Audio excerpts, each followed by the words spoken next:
있나요? 뭔가 공포이 있으신가요? 포비아라는 말이 있습니다. 어떤 상황 또는 어떤 대상을 지나치게 두려워하거나 혐오하는 것을 가리키는 말입니다. 포비아요. 포비아를 가진 사람들은 두려움의 어떤 상황 또는 그 대상이 자신을 해치지 않는다라는 것을 알지만 그 상황과 그 대상을 두려워합니다. 예를 들면 이런 겁니다. 제가 좀 특이한 포비아를 가지고 왔는데요. 풍선 포비아가 있습니다. 그런 사람들 있죠. 이제 풍선이 부풀러 올라 터지는 게 너무 싫어서, 그죠? 누군가가 풍선을 불라고 입에만 대도 하지마 하지마. 근데 이제 우리는 그러잖아요. 이 풍선 포비아가 없는 사람들은 아니 이거 그냥 부는 건데 안 터뜨릴 거야, 아니면 터져도 너 아프지 않아 라고 아무리 상황을 설명해도요, 그냥 그게 너무 공포스러운 겁니다. 또 이성 포비아가 있습니다. 한국에 많은 포비아라고 하는데요, 보통 남중, 남고, 공대, 군대 코스를 걸친 이제 한국 남성들에게 종종 발견되는 이성 포비아라고 합니다. 해결하는 방법은 자주 만나는 거라고 하고요. 교회 잘 오셨습니다. 그리고 자기 냄새 포비아가 있대요. 이건 뭐냐면 어렸을 때 이제 너 너무 냄새나 막 이렇게 이제 혼난 적이 있겠죠. 그 이후에 이제 본인이 스스로 내가 냄새가 너무 난다고 생각을 해서요, 하루에도 몇 번씩 샤워를 한다거나 또는 과도하게 향수를 이제 사용하게 되는, 그래서 스스로 나 너무 냄새 나는 것 같다, 나 괜찮아 해도 아니야 나 너무 냄새나, 나 집에 가서 씻고 올게, 뭐 이런 친구들 있을 거라고 생각합니다. 또 이제 재밌었던 게 비둘기 포비아가 있어요. 비둘기 포비아는 뭐냐면요, 보자, 공감하는 눈빛들이 있나? 저는 예전에 이해할 수 없었지만 아내랑 데이트를 할 때 길을 가고 있었어요. 걸어가고 있는데 저 앞에 비둘기가 있었어요.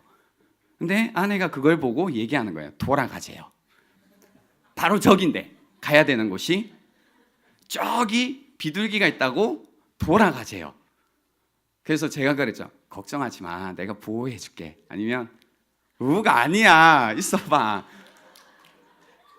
내가 괜찮아, 안 물 거야, 무는 애 아니야 라고 아무리 설득을 해도요 안 된대요. 무조건 돌아가야 된대요. 그래서 뺑 돌아가는 거예요, 완전히 한참을. 그래서 예전에 제가 이제 이게 너무 이해가 안 돼서, 아니 비둘기는 우리를 해치지도 않고 심지어 살짝 귀엽기까지 한데, 이제 싫은 사람들 있죠. 너희들이야 한데 그것 때문에 이제 막 돌아가는 게 이해가 안 됐는데요. 이게 이제 비둘기 포비아가 있는 사람들은 그냥 비둘기가 보이기만 해도 굉장히 공포스럽고, 비둘기가 뭐 자기를 해치지 않는다라는 걸 너무나 잘 알아도 그냥 그게 너무 싫고 공포스럽다라는 겁니다. 심하지 않으면 병원에 안 가도 되니까 너무 걱정하지 마시고요. 저는 오늘 본문을 여러분이 읽으셨으면 제가 자기 고백으로 오늘 설교를 시작하려고 하는데요. 저는 뱀에 대한 이런 포비아가 있습니다. 그래서 뱀이 있으면요, 몰랐었는데 이렇게 뱀을 보면 몸이 이렇게 굳더라고요. 그래서 예전에 한번 집에 들어가는 길에 그 뱀을 본 적이 있거든요. 그리고 집에 들어간 다음에 한 5시간 가까이 집에서 나오지 못한 겁쟁이, 그죠? 그런 이제 경험이 있는데 그때 깨달았어요. 나는 뱀에 대한 포비아가 있구나, 뱀에 대한 공포가 있구나. 그 뱀을 생각만 해도 두렵고 혐오하는 감정이 있다라는 걸 알았습니다. 오늘 이런 두렵고 떨리고 혐오하는 마음을 담아 뱀 이야기를 한번 해볼까 하는데요. 오늘 함께 여러분과 읽었던 본문을 보시면요, 일단 그 메시지가 있습니다. 메시지는 무엇이냐면 그것을 보면 산다라는 메시지입니다. 우선 옆에 분들에게 이렇게 인사를 한번 했으면 좋겠습니다. 그것을 보면 삽니다. 네, 그것을 보면 산다라는 건데요. 무엇을 보면 사냐면 두 가지입니다. 여기까지만 하면 되긴 하는데요. 하나는 내 죄를 보면 삽니다.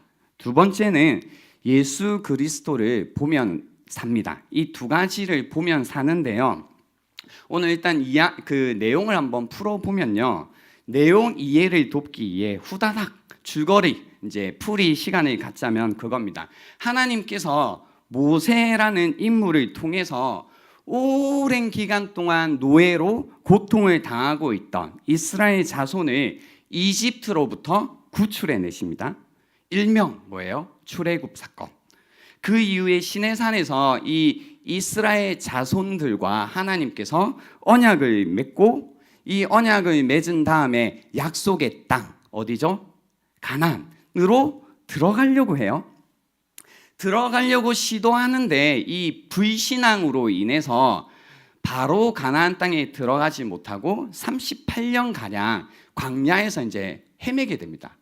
그리고 실컷 38년 가까이 헤맨 다음에 다시 가나안 땅으로 진입을 하려고 하는데요.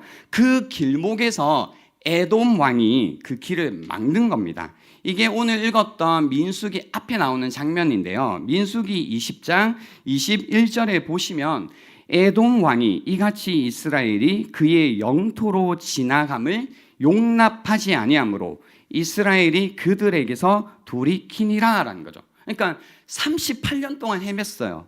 그래서 이제 다시 가나안으로 들어가는가 보다라고 했는데 눈앞에 가나안이 있는데 그 에돔 왕에 의해서 길을 돌아가고 있는 상황이다라는 겁니다. 그래서 오늘 본문 4절에 보시면 에돔 땅을 우회하려 하였다가 길로 말미암아 백성의 마음이 상했다라는 이야기가 나옵니다. 그래서 긴 여정으로 인해 혹은 이제 다시 가야 되는 길을 보니 너무 거친 겁니다.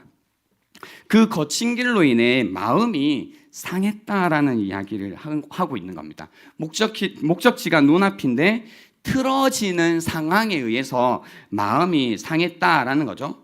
이 마음이 상했다. 우리나라 이제 개역 개정에는 마음이 상했다라고 되어 있는데요. 제가 보는 영어 성경에 보면 became impatient. 참을성이 없게 되었다라고 적혀 있습니다.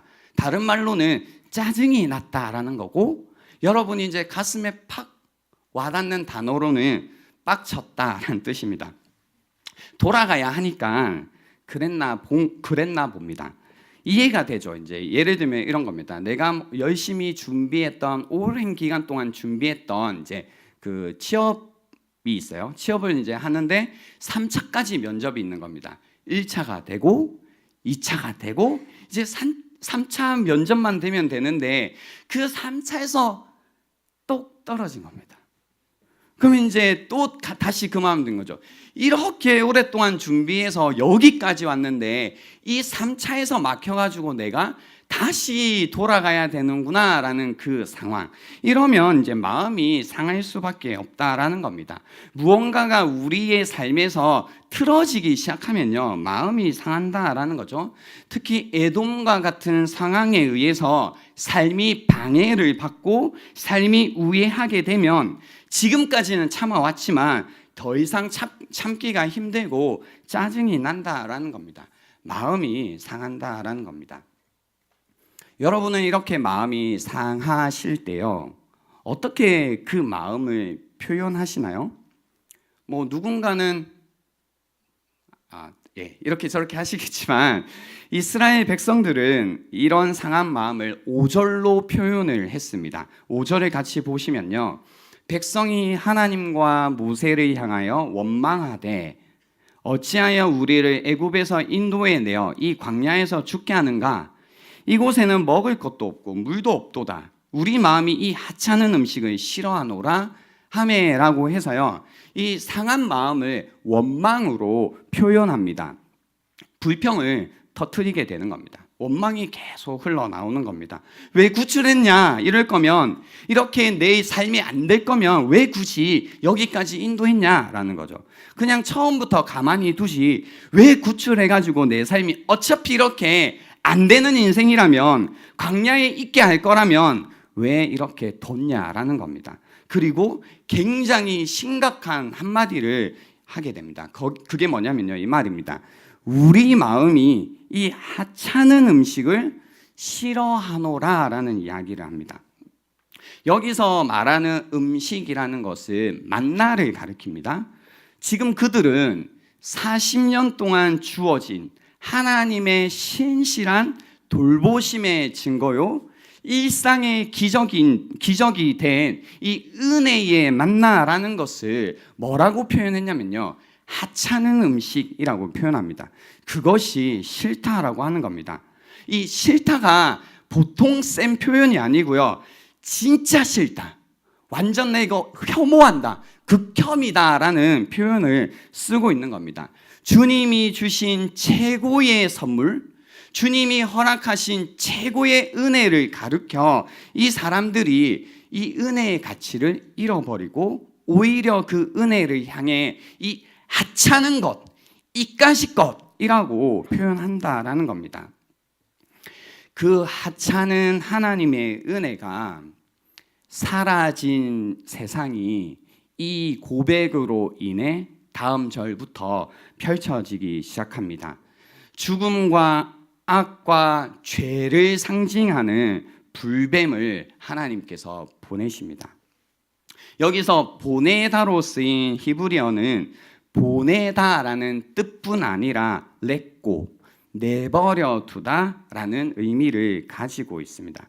하나님께서 죄의 상징인 이 불뱀이라는 것을 내버려 두시자 그들은 한순간도 살 수 없는 상황이 돼버립니다. 은혜의 상징인 만나를 거부하자, 그것을 부인하자, 그 가치를 잃어버리자 은혜가 없는 세상에 내버려지는 겁니다. 불뱀이 나타나서 그들을 죽입니다.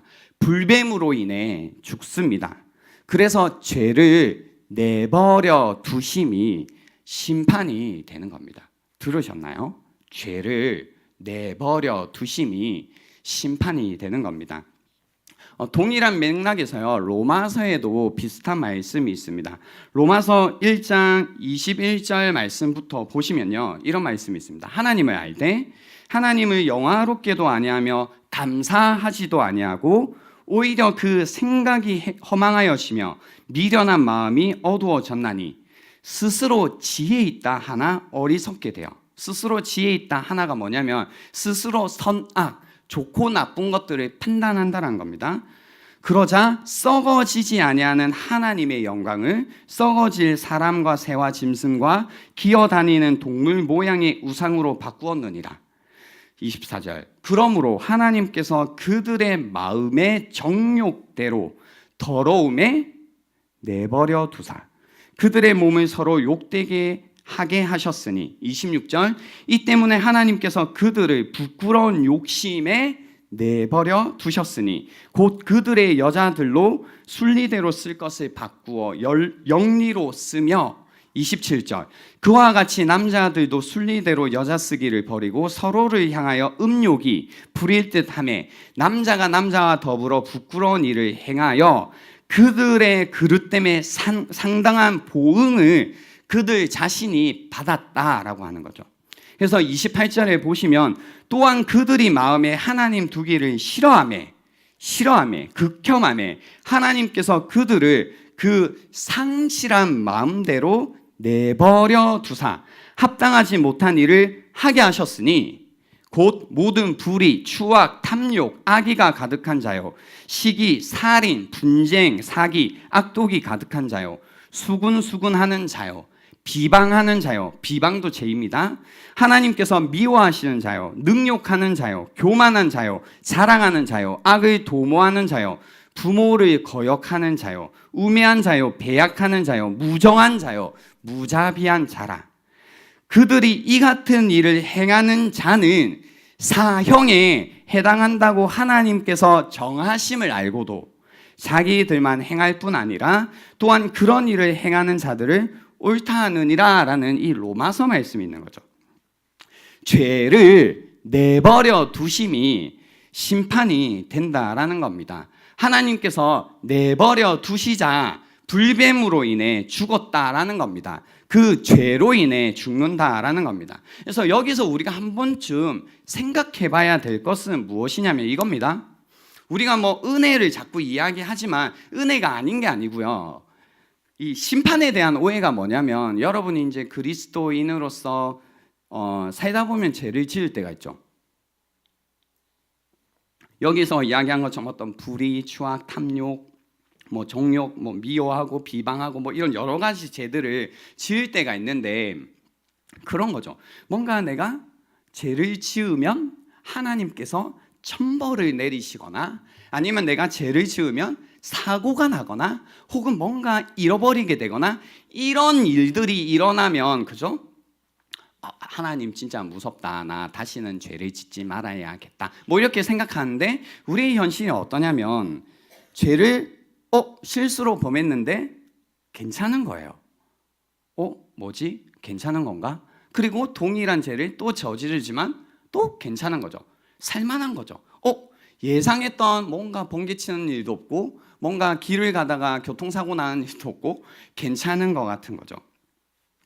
여기에 대한 오해가 뭐냐면, 계속해서 우리가 죄로 빠져들도록 내버려 두는 것 자체가 이미 하나님의 처벌이라는 겁니다. 죄를 지어도 괜찮네, 사고가 안 나네, 별 문제 안 생기네 라고 하며 이제 옳다 그르다를 자기 스스로 정하고 있다면, 내가 이미 불뱀에 물려서 죽어가고 있는 게 아닌가를 생각해 보셔야 됩니다. 그래서 여러분이 죄 가운데 있을 때 계속해서 나의 마음을 만지고 건들고 뭔가 하나님께로 돌아서게 하는 음성이 들리고 보이고, 누군가가 나에게 권면하는 것이 여러분에게 주어지는 은혜라는 거고요. 오히려 나를 내버려 두는 것이 이미 처벌이다라는 겁니다.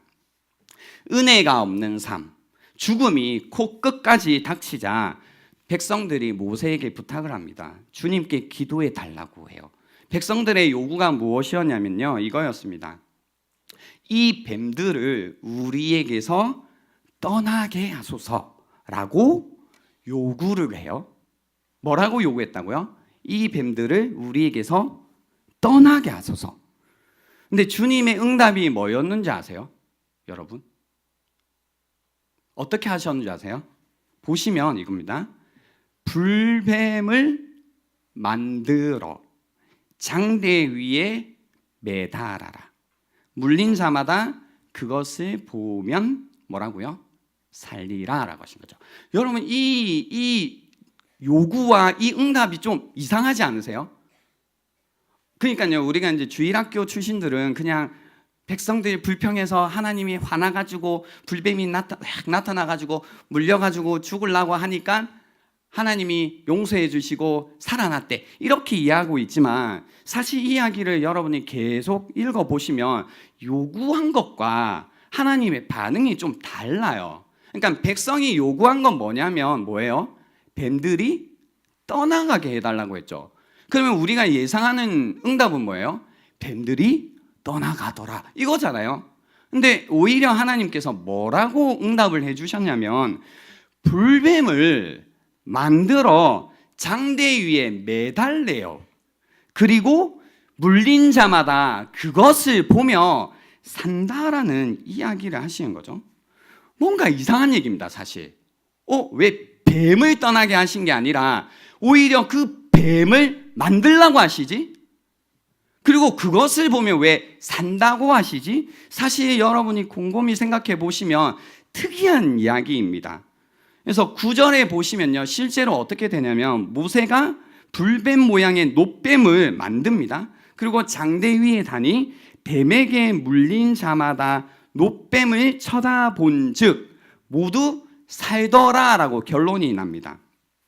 여기 이제 재밌는 게 뭐였냐면요, 제가 이제 성경을 계속 보다가 제가 이제 성경을 공부할 때 방식이, 예전에 이제 신학교 다닐 때 성경을 볼 때 한 가지 번역본만 보지 말고 이제 여러 가지 번역본을 돌려서 보래요. 그래서 한 5가지 저는 성경을 정해서 보는데요. 이제 성경을 보죠. NRSV도 보고 NASB도 보고 ESV도 보고 NIV도 보고 한글 개역개정도 보고 성경을 돌려보는데 이 9절 말씀이 좀 이상한 거예요. 그러니까 우리가 볼 때는 모세가 놋뱀을 만들어 장대 위에 다니 뱀에게 물린 자가 놋뱀을 쳐다본 즉 모두 살더라. 그냥 되게 평범한 얘기인데요. 영어 성경을 보니까 이런 말이에요. 그 뱀에게 물릴 때마다라는 이야기가 있어요. 그리고 뱀에게 물린 자마다라는 이야기예요. 그러니까 무슨 얘기냐면 너희가 뱀에게 물릴 때마다 뱀이 떠나갔다라는 얘기가 없고요. 오히려 모르겠다. 너희가 지금 물린 것처럼 앞으로도 뱀에 물릴 수 있겠지만 뱀에 물릴 때마다 노뱀을 쳐다보면 산다라는 이야기를 하신 겁니다. 이해가 되십니까? 무새가 노뱀을 만들어 장대 위에 다니 뱀에게 물린 자마다 뱀에게 물릴 때마다 노뱀을 쳐다본즉 모두 살더라. 그래서요, 이 이야기가 어떻게 우리에게 교훈을 주냐면요, 이겁니다. 단순히 불뱀에 물려 죽어가고 있으니 노뱀을 쳐다보면 낫습니다, 이런 단순한 얘기라기보다는 중요한 게 뭐냐면 나를 죽게 하는 불뱀을 만들라는 거죠. 그래서 나를 죽게 하는 것이 무엇인지 보라는 겁니다. 단순히 그것을 보면 낫는다 얘기가 아니라 지금 내가 죽어가고 있을 때 노뱀을 보라는 것은, 불뱀을 보라는 것은 내가 지금 무엇 때문에 죽고 있는지를 보라는 겁니다. 네가 지금 죽어가고 있는 이유는 불뱀 때문이다라는 겁니다. 은혜가 없는 세상 가운데 우리의 악으로 인해, 우리의 죄로 인해 우리가 죽어가고 있다라는 것을 보라는 겁니다. 사실 이건 좋은 치료법이 원래는 아닙니다. 왜냐하면 내가 공포스러워하고 나에게 트라우마가 있는 그 무언가를 다시 직면한다라는 것은 좋은 치료법이 아닌 겁니다. 그래서 오히려 모든 뱀의 종류들은 다 없어져야 되는데요, 성경은 그렇게 우리에게 이야기하지 않는 겁니다. 뭐냐면 너가 지금 죽어가는 것이 무엇인지 보라는 겁니다. 노뱀을 보라는 겁니다. 너가 지금 죽어가는 그것을 보라는 겁니다. 그래서 그것을 보며 산다라는 것은 내 죄를 보면 산다라는 겁니다. 뱀이 없어진 것이 아닙니다.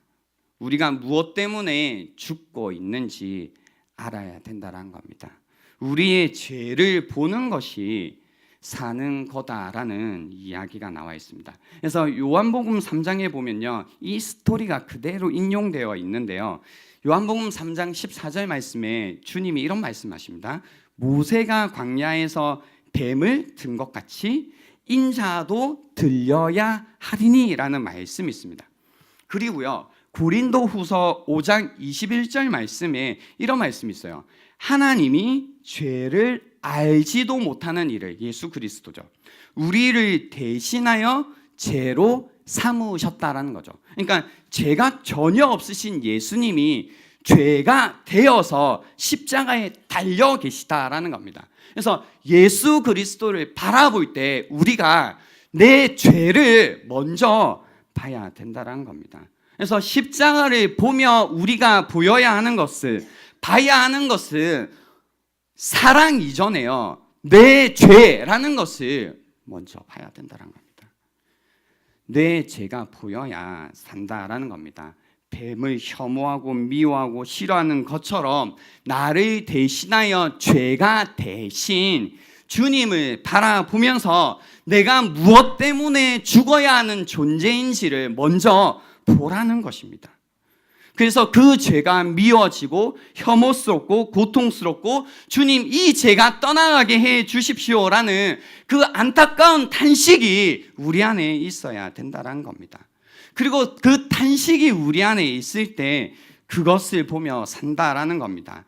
그때 구원자 예수 그리스도를 보면 산다라는 겁니다. 내 죄를 대신하여 죽으신 예수 그리스도를 보면 산다라는 겁니다. 이사야 53장 6절에 그래서 이런 말씀이 있습니다. 우리는 다 양 같아서 그릇 행하여 각기 제 길로 갔거늘 여호와께서는 우리 모두의 죄악을 그에게 담당시키셨도다. 그래서 요한복음 3장 말씀에 모세가 광야에서 뱀을 든 것 같이 인자도 들려야 하리니 이는 우리 모두의 죄악을 담당하신 이사야 말씀을 제가 넣은 겁니다. 우리 모두의 죄악을 담당하신 그를 믿는 자마다 영생을 얻게 하려 하심이니라.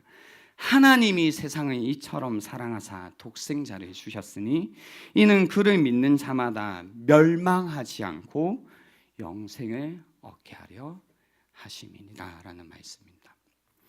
여러분, 혹시 여러분 가운데요, 이 요한복음 3장 16절 말씀이 너무나 가볍게 들리는 분들이 계시다면요, 먼저 생각해 보십시오. 나는 정말로 나를 위해 죽으신 주님, 저기 내 죄가 있다라는 것이 보이는가를 먼저 보셔야 됩니다. 그리고 그분께서 내 죄가 되셔서 내 대신하여 죽으셨다라는 그 복음을 들으셔야 된다는 겁니다. 우리의 삶은 그것이 무엇이든요, 불뱀에 물려 죽어가는 삶입니다. 우리의 인생은 그것이 무엇이든 죄로 인해서 사망을 향해 가고 있는 삶이다라는 겁니다. 그래서 그 죽음 속에서 우리의 유일한 소망은 예수 그리스도를 보는 것이다라는 겁니다. 그 예수 그리스도를 볼 때 우리가 산다라는 겁니다. 이 시간 영상을 같이 하나 볼 텐데요. 교회 오빠 고 이간희 집사님의 간증 영상입니다. 아내가 산후조리원에서 나오는 날 들은 사기, 대장암 소식, 또 이어져 들은 갑작스러운 어머니의 죽음, 그리고 항암 치료가 종료된 지 일주일도 채 안 되어서 알게 된 아내의 사기, 혈액암까지 잠시도 숨을 돌릴 틈이 없이 밀려오는 고난 가운데, 깊은 탄식 가운데, 거의 죽었다라는 이 죽음 가운데 그가 할 수 있는 것은 그냥 자기 자신의 죄에 대한 처절한 회개와 하나님께 매달리는 것뿐이었다라는 고백인데요. 우리가 같이 이 영상을 보고 이어서 말씀을 나눌 수 있으면 좋겠습니다.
비록 몸도 마음도 많이 힘든 시절이었지만 내가 힘들어하는 모습을 가족에게 보이고 싶지 않았고, 그때 당시에는 막연하게 하나님께서 이 질병으로 나를 해하지 않으실 거라는 그런 믿음이 있었기에 정말 꿈꾸기 꿋꿋하게 남과의 싸움을 이겨나가고 있었습니다.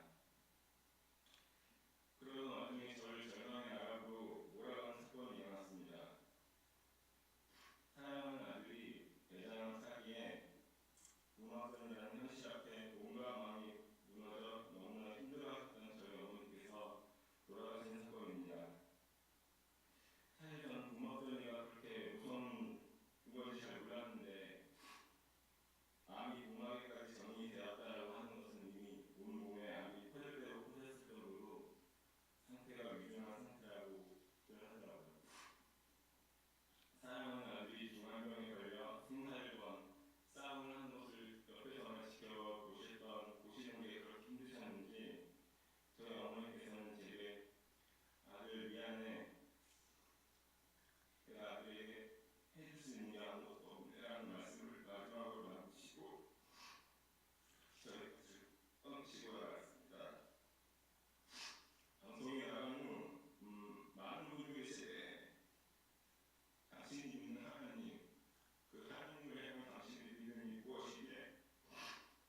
네, 다시 한번 이 집사님의 고백을 제가 반복해 봅니다. 그 당시 제가 내린 결론은 하나님의 사랑이었습니다. 비록 세상 사람들의 눈에 보이지 않을지 몰라도 벼랑 끝에 위태롭게 서 있는 사랑하는 아들을 향해 두 팔 벌려 안고 계시는 주님의 손길, 그 하나님의 사랑, 하나님의 선하심과 신실하심을 바라보니 벼랑 끝이 주는 죽음의 공포와 두려움이 아닌 오직 하나님만이 주실 수 있는 참된 평안과 위로를 얻을 수 있었습니다. 내가 바라봐야 할 것은 나를 낙심케 하는 절망의 현실이 아니라 이 위기의 순간 우리와 함께 하시며 우리의 손을 잡아주시고 우리를 위로해 주시며 힘을 내라고 격려해 주시는 그 하나님의 사랑, 그 은혜, 주님만 바라보고 힘들지만 이 한 걸음 한 걸음 주님만 바라보며 나아가 보자라는 고백이었습니다. 여러분, 오늘 우리가 성찬을 할 겁니다. 여기에 주님의 사랑, 주님의 몸과 피가 여기 있습니다. 보십시오. 여러분의 죄를 위해 찢긴 주님의 몸입니다. 보십시오. 여러분의 죄를 위해 흘리신 주님의 피입니다. 오늘 이 주님의 사랑이 그동안 여러분이 귀로만 들었던 그 하나님의 사랑이 다시 한번 여러분의 가슴으로 파고들어 다시 한번 죽어있던 여러분의 하나님을 향한 그 마음이 살아나는 시간이 될 수 있으면 좋겠습니다. 그것을 보면 여러분은 살 것입니다. 기도하시겠습니다. 하나님 아버지,